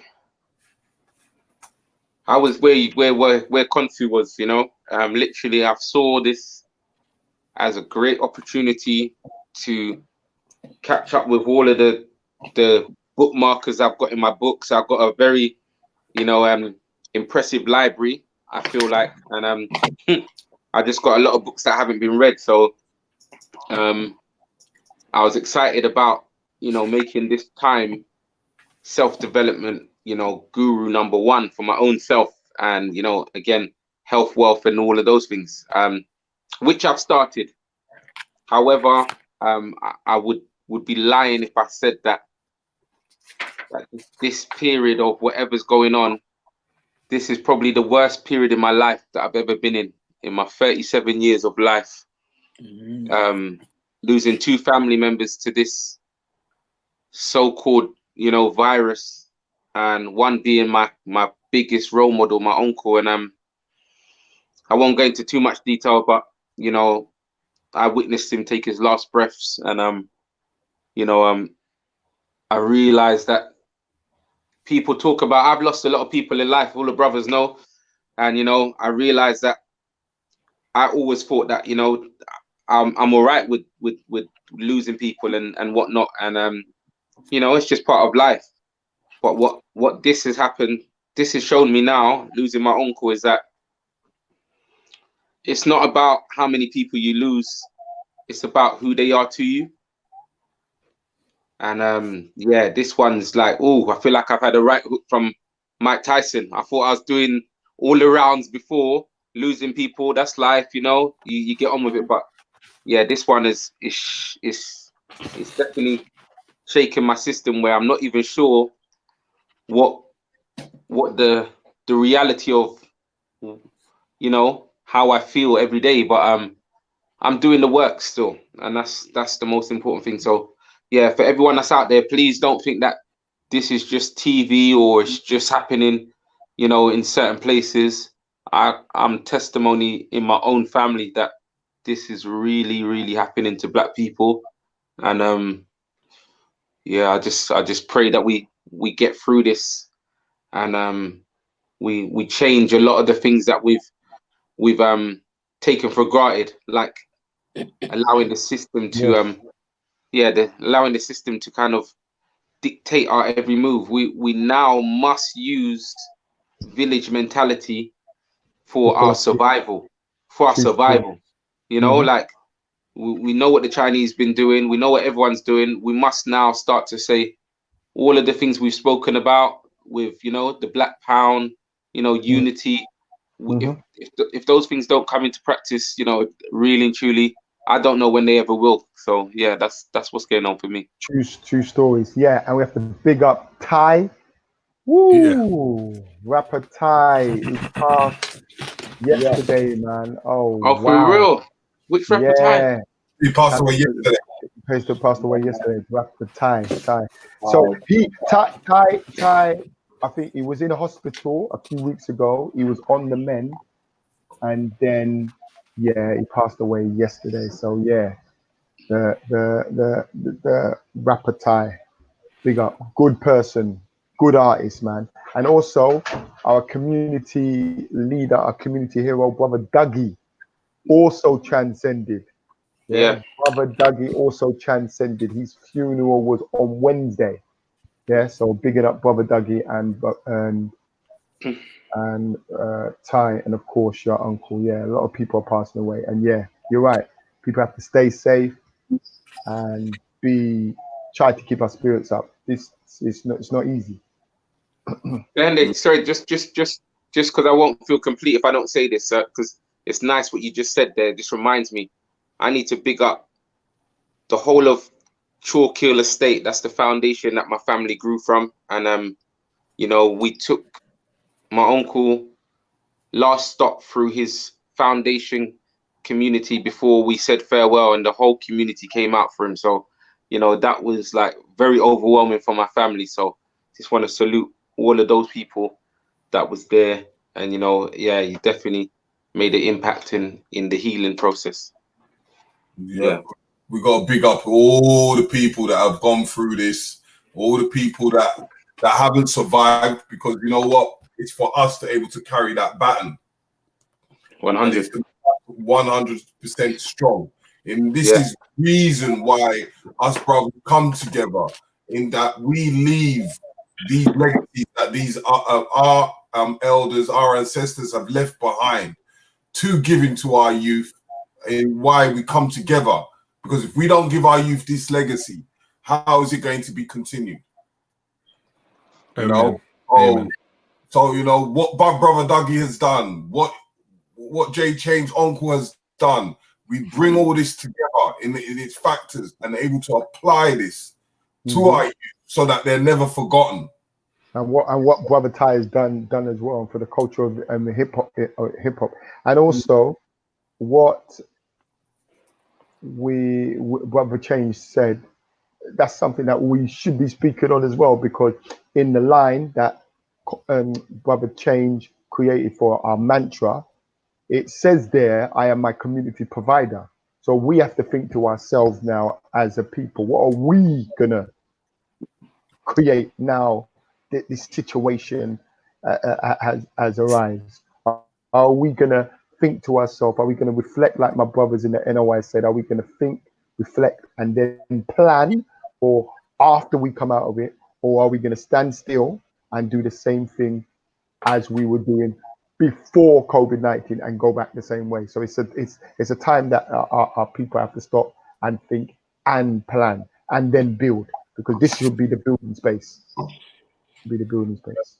And you know, as we know, as Manhood Academy stands, is that we need every single help as possible. It doesn't matter, even if you could just speak the word and promote it. It's something that needs to be done, because we need to expand. We can't expand on our own.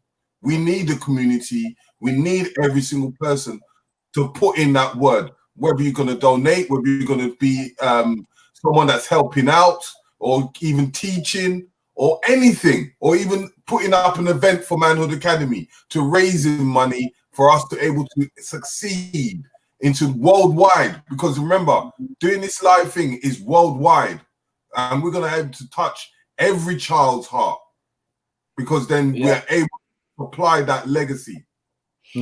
Yeah. So log on tomorrow. Go to the website for details, Manhood Academy official, or go to our Instagram page, Manhood Academy official Instagram page. And yeah, if you want to see who our special guest tomorrow. Well, our special guest tomorrow is Dean Okai from Road CEO. So yeah, if you want to register your son, go to the website and all the information is there. And follow the YouTube, like, share, and subscribe, man. We need to keep promoting that. This platform is only going to grow if people are subscribing and sharing it, you know. Yep. And you know, this is a platform for if parents have questions, parents want to engage, people want to get involved. This is an opportunity to able to come in once a week at least and to find out what's going on. And we will find people that you can talk to, whether it's teachers, whether it's people like Cheryl Phoenix, whether it's people like Road CEO Dean Oki, people that are actually doing the work out there. We're going to be bringing them onto the platform to able to show you the kind of things that we do behind the scenes. Because, you know, the real truth is, it's not easy. And especially if we're doing it off our own backs without a penny, it's something that is needed for our children. You say you need help for your children, it's time for you to be able to come along and drop your child. Register yourself on that website. Go to manhoodacademy.com, register yourself, register your child, and put them on. Let's get this global. Because if we go on. And even because you said if you need help, but even if you want your child to be engaged in a fun, interactive, inspiring session each week, because we get boys from all different types of boys. Some of them are on the fringes of maybe they might be getting expelled. Some of them are quiet, need to come out of their shell, and some of them just want to be in an activity that they are around boys of a similar age and a similar background. So the actual program is for all. My son Akil has done the program, and my daughter has done Woman in the Academy program. But Terry, why is your camera not turned on? Why is your camera? That's all I want to know, because we've been on there now for about an hour and a half, and your camera is not turned on. I want to know why your camera. And Richie, innit? Some hidden hosts. Hey, salute. There's Richie. What about Terry now? Why is Terry not? How can you? Have you ever seen Oprah Winfrey? I'm gonna say. I keep my camera on so people can see the logo. Let me just say that, that's all it is. We can see the logo right here. The logo's bigger down here, If you donate to Manhood Academy, you shall see my face. The sponsor fund. Yes, Oh, dear. people Yeah, help. Perry. If you want to see my face, you got to donate to Manhood Academy official. Or And not, you know what? Not even donate. I want you to donate your child. I want to see 10 children Okay, by this weekend in that live feed, yeah, on Zoom. If I see 10, guarantee you see my face next week Friday. Also, quick question, my brothers. Don't you, bro?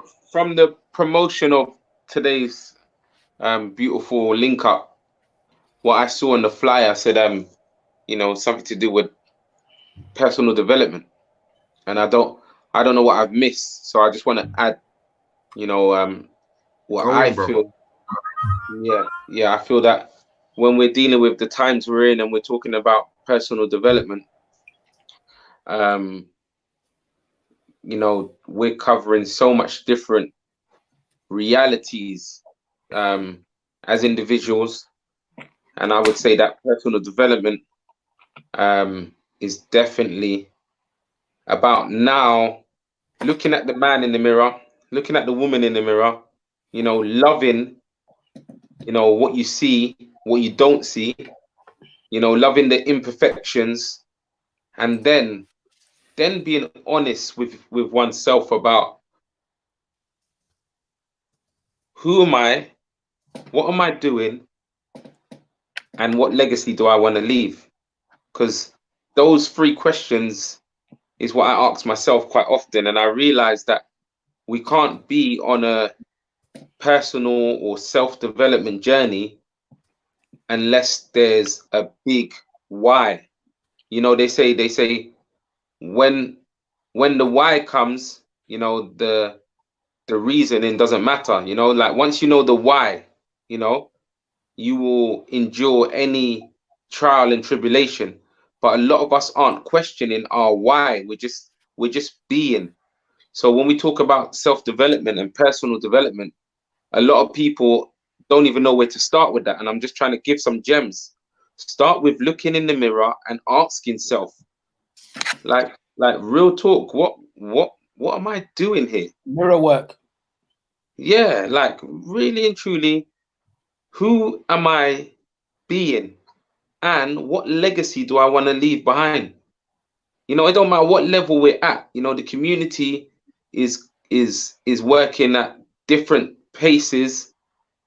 Some are conscious, some are semi-conscious, some are not conscious at all. But those three questions, all of us can ask ourselves, and there's something in them that makes you, something just wakes up, something just becomes, real for you. Like literally, like wow, you know what?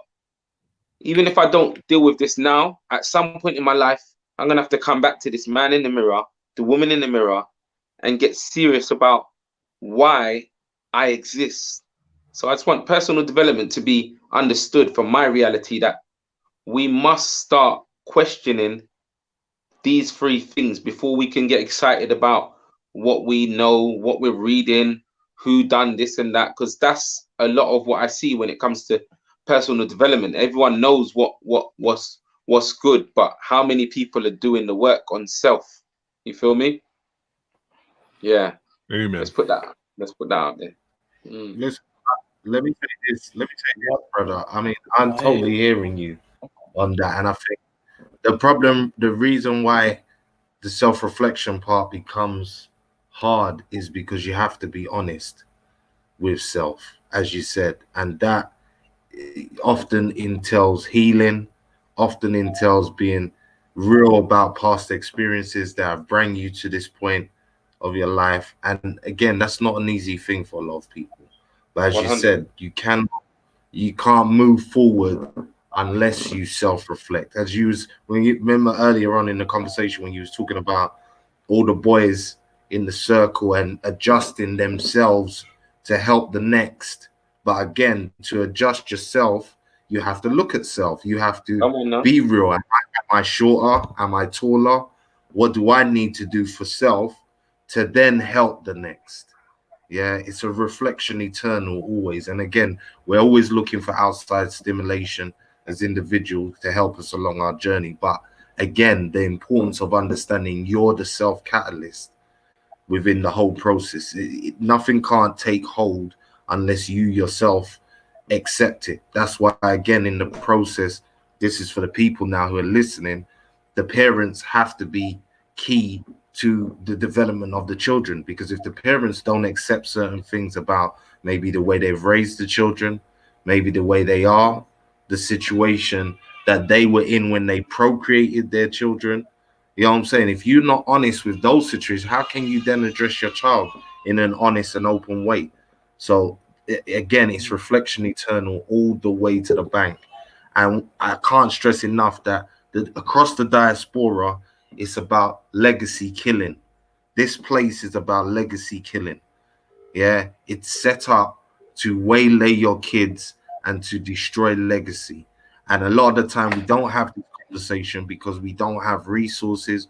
We don't feel like we have the worth to pass on to our children. So based in that, a lot of the time this legacy conversation goes by the wayside. You know what I'm saying? And it is vitally important for us to pass on the gems of who we are and the best of us. So that's what I got to add to the self-development side and you know, to this conversation. I just wanted to add something to the bill, Rich. Go to, bro. Yeah. Okay. So as Jay Change was saying, you know, he posed the questions, and these are questions that we always deliver in our sessions. These are deep esoteric questions simplified. All right. So Jay Change said, "Who am I?" That progresses as you go through Manhood Academy to the words "I am." So we start with the question, "Who am I?" Are you a stereotype? You know, breaking it down simply, that might be, who am I? Am I the stereotype that's projected through music and media? We'll explore that. Now, when we come to graduation, at the end of the rites of passage, urban rites of passage, the declaration would be, I am. From who am I to I am, declaring who you are, all right, or who the brand new you is, you know. But I wanted to, I saw there was a bit of a challenge. I like to be, we all like to be challenged at Manhood Academy, you know. It just keeps us, it's steel sharp and steel, right? So there was a question in the chat that said, what kind of kids are these? Because in my hood, these boys ain't hearing this. So I'm going to try and interpret that. So for that person, thank you. You know, we all have different vantage points of things. And I need to say, with our boys, a lot of the time, not all of our boys are like, you know, in problems in school, ready for exclusion, etc. We have boys that come in out of a healthy family unit. Mum and dad bring them, you know, mum and dad who've got businesses or healthy jobs, healthy families. So we have the full spectrum of boys. But in answer to that question, we have a lot of boys that come in and we hear from their parents, yeah, you know, at home, this is happening. At school, there's a lot of problems. He may be in isolation. He might be in pre-exclusion.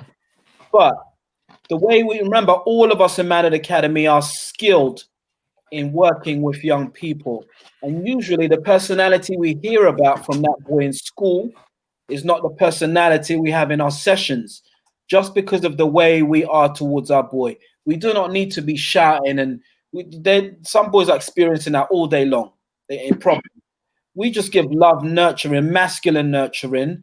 We just give positive affirmation. We raise their self-esteem. So those same boys that you may hear about in school, the problems in school, we heal them in Manhood Academy. You are not going to be judged here, young man. Okay, if you do something wrong, we're going to have a conversation about that. But, you know, it's just like, so in answer to the question, what kind of boys are these? Because they're not hearing this in our hood. Some of our boys come from the hood, but the way we deal with them at Manhood Academy, we see their highest self. They have to check in their lower self at the door. And that's from the 8-year-olds all the way to the teens. Your lower self, and we have conversations about your higher self and your lower self.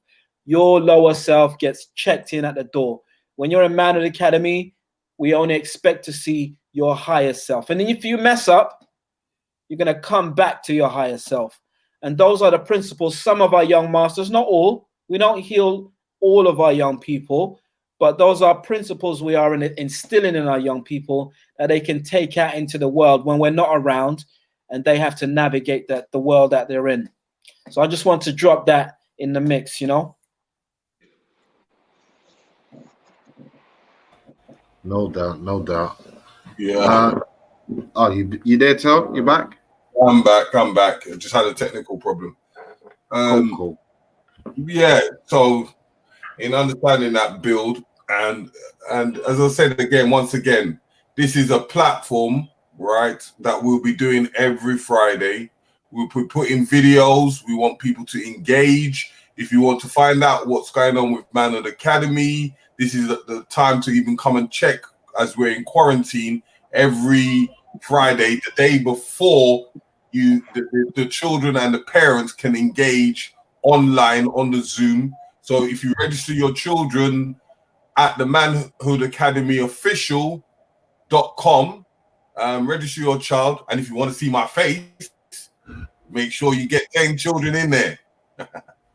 But yes, as a family, we're all family together. You know, if each and one of us have our last words as we are closing out, something that you would able to engage with the family, please say so. I would say to everybody has been watching, thank you for joining in. Brother Terry and Richie, thank you for even setting this up. Like, literally salute to you guys for real. And my final note to everybody will be, one, in terms of when I first found out, like before I first discovered the brothers, I was one of the people who would be of the mindset that we don't stick together. We're not proactive. If there's one thing I want to share with you guys who may be seeing this, is the ecosystem that you would want to see actually exists. We're just a part of it. And if we are the gateway in which you can discover this ecosystem of support, embrace it, share it with other people, and even with the guests that we will have coming on as well. That's our way of sharing that ecosystem with you guys. So if you have any particular questions, or even if you have any kind of things you want to see more of, it gives us food for thought, and it gives us a way to further improve what we do. That's my DJ, my brother. Yeah. Yes, family. My screen's frozen. I can hear everyone. I just weren't sure what's going on. Is it frozen for everyone else? We can see you. We can see you. We can see you. Oh, I can still see you on the screen, bro, and it's just frozen on you. But okay, cool. So can I promote that? You can do anything you want. Right. So what I want to do, and this is also something that's been in conversations with the brothers, is the brothers know I've got my online radio station, I.D radio. So on the TuneIn app, I.D radio, you'll see a face with headphones. You know, it's red and black. Yeah, subscribe to that. But that is a platform that I want to have all the brothers on, you know, because that's the airwaves now. And now you're dealing with the same thing, but it's just not visual. And you'll find that a lot more people like to be in the background where they can speak, express without being seen, especially in quarantine time now. You know, some of the sisters might not have their hair done. Brothers, look, you guys can see me, right? Look what I'm doing, man. I'm trying to grow out my bald patches. So, you know what I mean? Like, can you see that? You blocked yourself. Don't watch that. Don't watch that, man. This is the time. It's the quarantine time. So, I say that to say this, like, you know, that's a platform where you might find people will express a lot more. So I'd love for the brothers to join me when I host, you know, a session where it could be this Sunday, you know, anytime, but I would like us to be on the show together, you know, brothers can call in, and there'll be a lot of levels that I want to cover in regards to, you know, what the village can be if we're ready, if we're serious. What it can be is something that I want to discuss and work through with you guys, with my brothers, because we are the solution, and we're also the problem as well. So you know me. You're just giving me an idea in that Yeah. we can both cooperate this in one nutshell by you bringing the radio and then able to share to go in live all together at the same time. Definitely. Of unification, so that we can show the people that it's not just the radio, it's not just the YouTube, but we can work as brothers and show them the light in that format.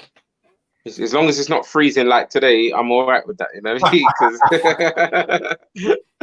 you know, yeah. So literally, in a nutshell, that's a request that I'd like to put out. Firstly, a brother's interested. Are we on it? Oh yeah. That goes without saying, brother. On my side. That's it. You always say New Jack City. I am your brother's keeper. Okay, cool. So yeah, that can happen. We'll speak offline, but yeah, I'd love for that to happen. Maybe like a Sunday, you know, put some music in the background in between. But that aside, my words to the community and to big up everyone who's following. Please subscribe. And secondly,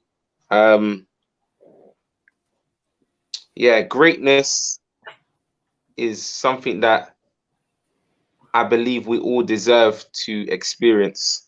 That's all I can say. It's something we all deserve to experience. Yeah. Okay. Peace, love, and oneness. Big up to brother Moss, specialist Moss. Specialist. My brother. Moss. Yes, Moss. Yeah? We need you in the house. Probably next week. Yes, Konsu, brother Konsu. Yes. Well, first of all, much thanks to Mr. Riggs and Richie Rich for having us on your phenomenal platform. And yeah, I wanted to maybe bring it home by playing our chant at the end of this interview, if that's good with you, Mr. Riggs and Richie Rich. It's not even an interview. This is a family house reunion every Friday. All right. Okay. So a few things I wanted to say, and that is well, I'll just keep it in the context of what we're doing at Manhood Academy. I mean, I just want to put it out there into the World Wide Web. So Manhood Music Academy is warming up with Brother O, bringing melodic sessions to the young people. And we're fortunate enough in the team, Jay Change and Moss and Bradley and O, they're all music specialists in different ways. So the Manhood Music Academy is just watch this space, watch on our Instagram for those upcoming projects. Also, Parentversity and Futureversity. These are our Zoom online sessions every Saturday from 11 o'clock. And just register. Have we got it down there in the blue bar? Where the blue bar, man? Where? Like, share, subscribe. Yeah. So yeah, Manhood Academy. Just go to our website. As soon as you go to our website, you're going to see our big red button. It's going to say register. So once you click that, you can register your young master and yourself onto our sessions. And yeah, on that note, I just want to say peace and love to the family, everyone that logged in. And yeah, let's continue to build. All right, bless. Amen. Yeah, brother Rich in the background, in the scene. No. I want to hear your final words as a part of Manhood Academy. Finished, no. I'm asking you before I come out with my own little final piece. As I said, okay. I'll try and get off the hook because you're part of this movement. People ain't seeing your face. People talking, but he's the hidden one. Brother, please, I'm always in the up front, and it's Richie that's the hidden one. Anyway, Richie, say your last words, brother. Hold on.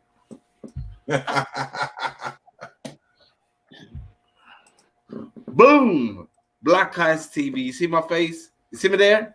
Well, go on, people. Big up to everybody who tuned in, everybody who supported the channel, everybody who continues to support the channel, listens to the show, goes back into the archives, sees these brothers from back a day and other shows that are related to the Black family, that are related to the Black community, Black economics. You know what I'm saying? Go check it out. Go see what's good. I know you don't normally see my face, but you know the works. You know what's good. You know I'm trying to make connects and bring people to the channel with Mr. Riggs and you know, bring you that information. So big up to everybody. It's all about legacy. It's all about the kids. It might sound corny, but it's real because, you know, anything you achieve in your own life, you're going to naturally want to pass the best of you on. So straight away, the more successful you are as an individual, the more this legacy conversation becomes more relevant. So again, don't talk to me about Black economics. Don't talk to me about any other Black excellent elements if you're not prepared to talk about how we're going to pass that on successfully to the next generations. So it continues on in the perfect cycle that we know. You understand? So again, big up to everyone. Like, share, and subscribe. Come back and join us. We're going to have more people next week. Some good teachers coming on. You will see us on other platforms. Peace from me. Riggsy, take us out. Okay. You know, as I will always say, this is a massive journey. Without my ancestors, there is no me. And think about it. If there's no me, there is no future. Our children are our future. So we have to create our own legacy to becoming something so that our children can be that thing that we provide for the next generation to the next generation. Being through Manhood Academy has taught me a lot because I don't have no children, but Manhood Academy children are my children. As you know, we have to guide, we have to look after our children in every aspect. That is our treasure. If we don't able to show our children what it's supposed to be, where do you think your children are going to be now? As I always say, if you go into the past and you go to your great-great-great-great-great-grandparent, and I say to you, what was their first name? Majority of us will not know. So would you like to be in that position if we go into the future and they say, I don't even know my grandparents because my grandparents didn't leave nothing for me. So now it's time for us to galvanize, come together as one family, as it takes a village to raise a child. It's time for us to do the right thing for our children. Take this opportunity and take your children to Manhood Academy Official and register. And I'm not talking West London. I'm not talking South London. I'm not talking London. I'm not just talking Birmingham. I'm not just talking Manchester. I'm talking a global audience. We need to come together as one people because we're strength in numbers. So all I've got to say is believe in black, be black, feel black, buy black, and you can only be black. So peace, love, and harmony. This is Black Eyes TV once again. And we are out.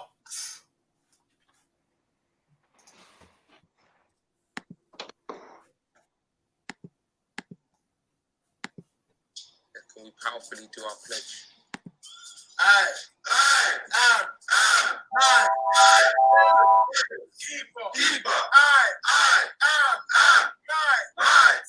Sisters, protector.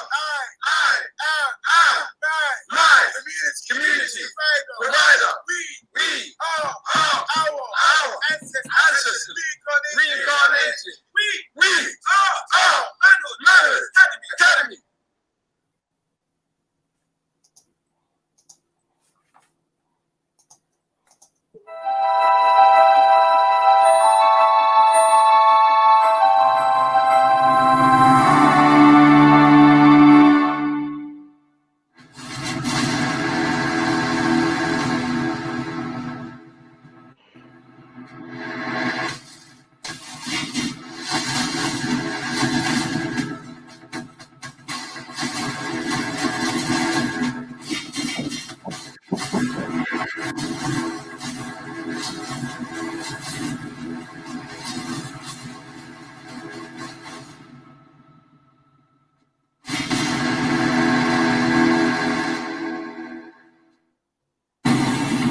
Don't die on me.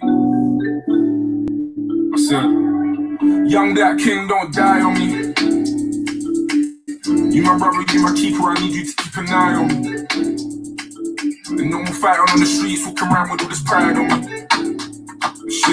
Shit's tough for us already, know that you can still rely on me. Please, just stay alive for me. And my young black queens, don't quit now. Yeah, you're the only ones that got us, I could never let my sister out. You've been too strong for too long, yet still you never sit down. Wow, that's the power of your love, and then that's where you have a king's crown. And still you never let your kings down. Even though more time we don't deserve it. The picture isn't pretty, but it's perfect. Tedious question, so then I curve it. Serena or Venus, the way I serve it. I'm not Larry Blackman, the way I sell books. I jump on the stage and then the world looks. All that banging on my door, how my girl shook. Like, sorry officer, I only sell hooks. Leave me alone. Every little and I took it held it close to home. Live and learn, they'll always hate me for my tone. For the shade of my skin and not the courage in my bones. Now I'm misunderstood and I'm feeling like Nina Simone. The way I told the world, would've thought that I was Sims. See her on stage, I know that woman can be killed.